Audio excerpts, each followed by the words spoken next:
네, 글로벌 인사이트 가보도록 하겠습니다. 글로벌 주식시장의 주요 이슈를 심층적으로 분석해드릴 거고요. 오늘 이 시간은 유진투자증권 명동지점 김영재 부장 나와 있습니다.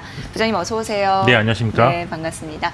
자, 의미 있는 소식이 있었는데 1972년 거래가 시작된 이후에 나스닥 지수가 처음으로 9,000선을 돌파를 했고 종가 기준으로도 9,000선 이상에서 상승해서 마감이 됐습니다. 이렇게 글로벌 시황은 참 잘 가고 있어요. 연말 아주 따뜻하게 보내고 있지 않나 싶은데 한 해 어떻게 보셨습니까? 예. 네, 일단 글로벌 증시 리뷰를 오늘 좀 해드리려고 하는데요. 네. 일단 그 글로벌 증시가 사실 국내 증시는 그렇지 않았는데 지금 금융위기 이후 10여 년 만에 가장 좋은 수익률을 기록했다. 지금 MSCI 전 세계 지수가 이게 지금 오늘자로 업데이트된 건 아니고 어제 밤 기준으로 563포인트 정도 됐었는데요. 연초 대비 약 한 23.6% 상승한 상황입니다.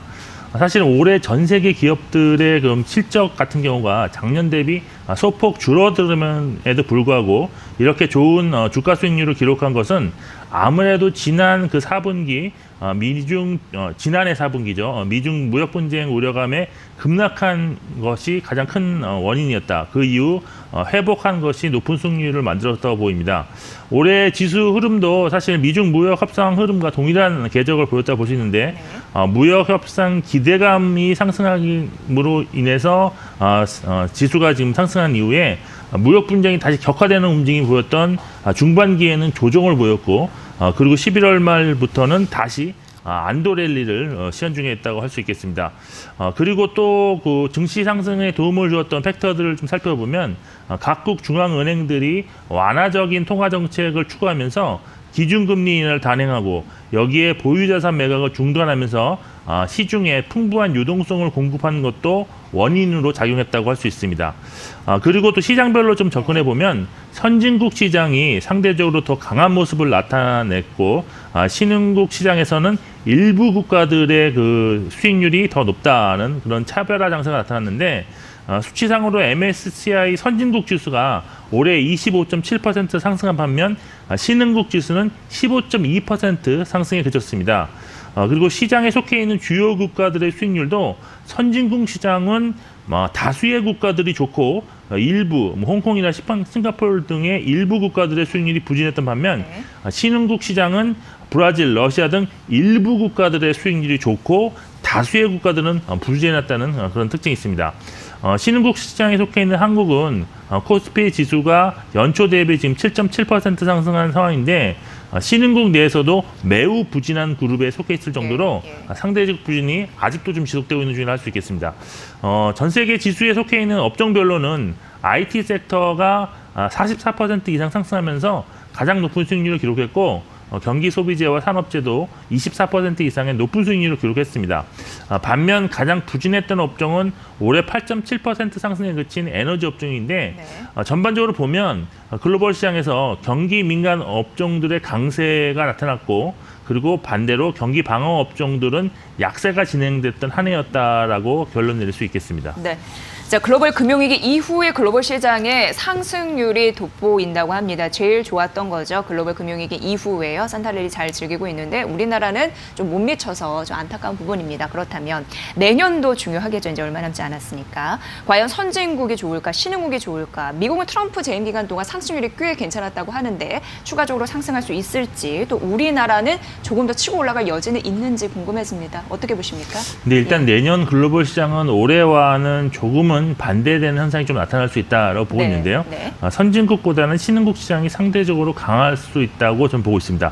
그 이유는 일단 미국과 중국의 무역 합의로 인해서 위험자산 선호 현상이 지금 강화되면서 선진국에서 신흥국으로의 자금 유입이 나타나는 조짐이 있기 때문이고 또한 글로벌 경기가 저점을 찍고 반등하는 국면에서는 성장주보다는 밸류에이션 매력이 높은 가치주의 상대적 강세가 기대되는 만큼 상대적으로 밸류에이션이 낮은 신흥국 시장이 좀 더 매력적이지 않겠느냐라고 판단을 하고 있습니다.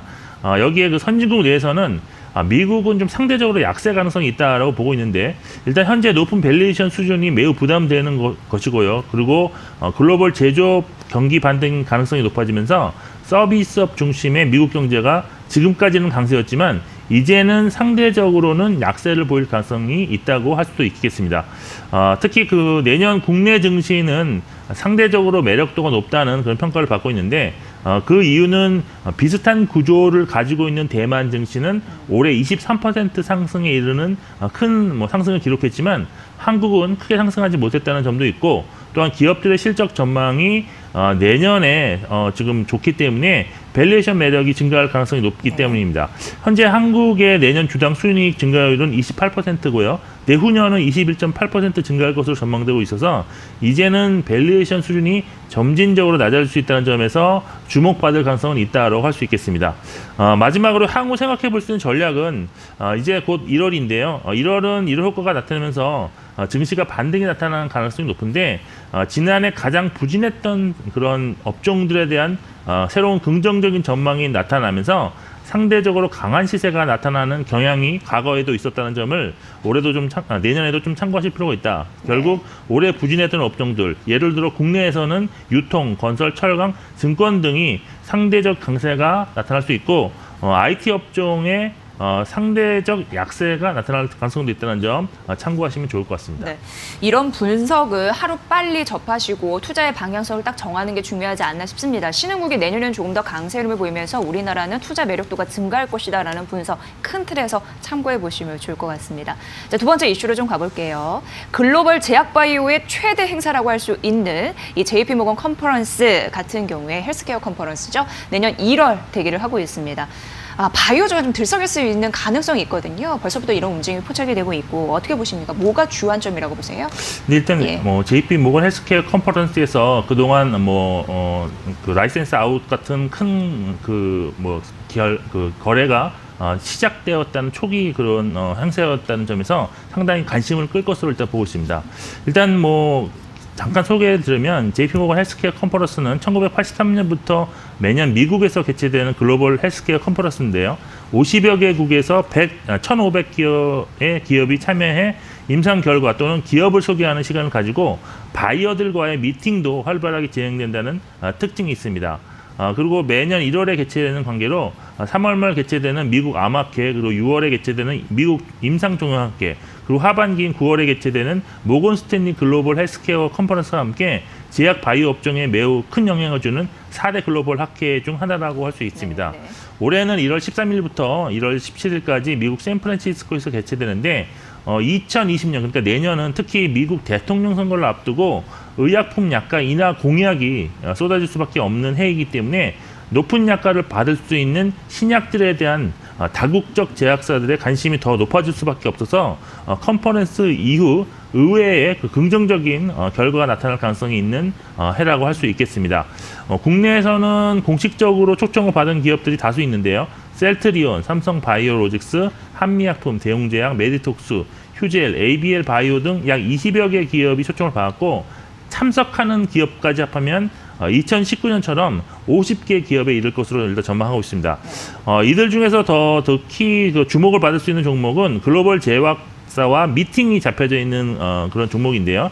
현재 그 ABL 바이오, 알테오젠, 앞타바이오, 펩트론 등이 시장에서 거론되고 있다는 점은 일단 참고를 하실 필요가 있고 그리고 내년 전반적인 바이오 업종의 투자 전략은 상반기에 그런 임상 데이터 결과를 발표하는 기업에 주목하는 전략이 좋은데 이러한 종목으로 거론되고 있는 종목들이 유한양행, 제넥신, 매드팩토, 파맵심 등이 있다는 점도 좀 투자에 참고하시면 좋을 것 같습니다. 네, 셀트리온, 삼성바이오로직스, 한미약품, 대웅제약, 외 제넥신 등등의 기업들 잘 참고해 보시고요. 상반기 임상 결과 발표 앞두고 있는 기업들 특히 주목하셔야 될 것 같습니다. JP모건 헬스케어 컨퍼런스 내용까지 저희가 전해드렸습니다. 관심 있게 보세요. 자, 글로벌 인사이트 함께했고요. 유진투자증권 명동지점 김영재 부장의 분석으로 들으셨습니다. 잘 들었습니다. 고맙습니다.